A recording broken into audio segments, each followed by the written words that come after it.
غلامان احمد رضا ہے،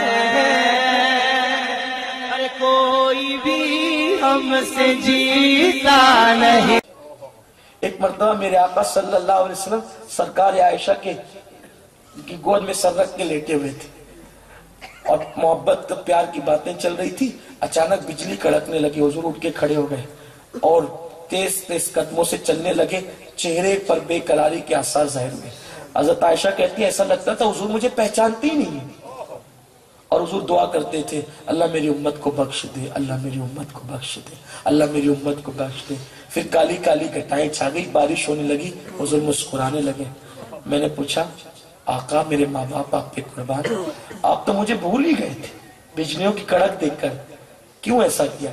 سرکار کہتے ہیں عائشہ جب بجلیاں کڑکی نا تو مجھے ایسا لگا میری امت کے عذاب کی، میری امت کے گناہ کی وجہ سے کہیں اللہ ان پہ عذاب تو نہیں کرے گا، تو بس مجھے اتنا خوف ہوا تو میں نے اللہ کو منایا اللہ میری امت کو بخش دے، میری امت کا معاملہ آیا تو بیوی کو بھول گئے۔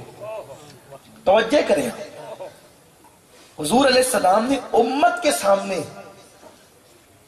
امت کو کتنی اہمیت دی ہے، کتنا پیار کیا امت سے، اور آج اس امت کا حال یہ ہر آدمی اپنی طبیعت سے جی رہا ہے، حرام اور حلال میں کوئی تمیز نہیں، حرام پیٹ میں اتر رہا ہے، گھروں کے اندر سیریلوں میں سب کفریہ کلمات ہو رہے ہیں، غیروں کے مطابق شادیوں کے اندر کفریہ کلمات پڑھے جا رہے ہیں، کسی کو کچھ نہیں، سن رہے ہیں، باضابطہ طور پر بتوں کی تعریف ہو رہی ہے، سن رہے ہیں، بتاؤ نا حضور کے دل پہ کیا گزرتی ہوگی۔ تو آقا کریم بہت چھوٹی چھوٹی چیزیں بھی حضور کو اذیت، کتنی چھوٹی چیز، کیونکہ محبت ہے نا اپنے سے، بہت چھوٹی چھوٹی چیز بھی ان کو اذیت کی۔ کون سی چیز اذیت پہنچاتی ہے؟ دیکھا کہ ایک صحابی ہیں، ان کا گھر مسجد سے اونچا بنا ہے، سرکار نے پوچھا کس کا گھر بنا ہے یہ؟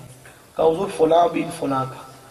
سرکار نے کچھ نہیں کہا، وہ صحابی آئے، ان کو نہیں پتا تھا کہ کیا ہوا، کچھ پوچھا گیا نہیں پوچھا گیا، آئے سلام کیا تو حضور نے چہرہ پھیر لیا۔ کس بات پر شریف؟ مسجد سے اونچا گھر بن گیا، حالانکہ آج یہ مسئلہ نہیں ہے، لیکن حضور علیہ الصلوۃ والتسلیم صحابہ کو بہت بے نیاز دیکھنا چاہتے تھے دنیا سے۔ سلام کیا حضور نے چہرہ پھیر لیا، پھر ادھر سے آئے پھر سلام کا چہرہ پھیر لیا۔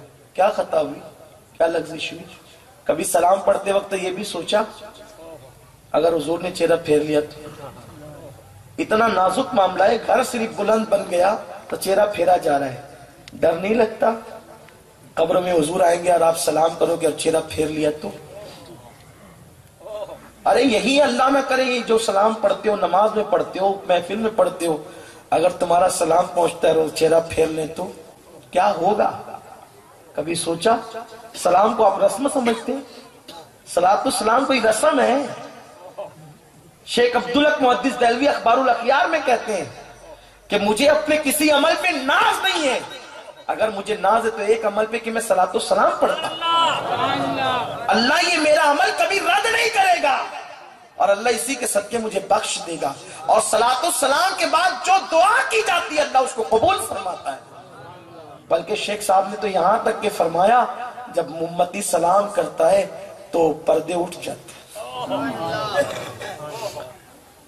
حضور تمہارے سلام کا جواب بھی دیتے ہیں، لیکن کبھی اس پہ بھی تو ڈرو کہ اپنی کوئی غلط حرکت سے حضور چہرہ نہ پھیر لیں۔ بظاہر بہت چھوٹی سی غلطی تھی نا، حضور کی مبارک طبیعت پہ بہت گراں گزرا، سرکار کو اذیت پہنچی، اتنا اونچا گھر پہ چہرہ پھیر لیں۔ صحابہ فوراً حضور کا مزاج سمجھتے تھے، آکے کہتے ہیں حضور کوئی غلطی ہو گئی؟ دیکھا کتنا پیار تھا کس، حضور کوئی غلطی ہو گئی؟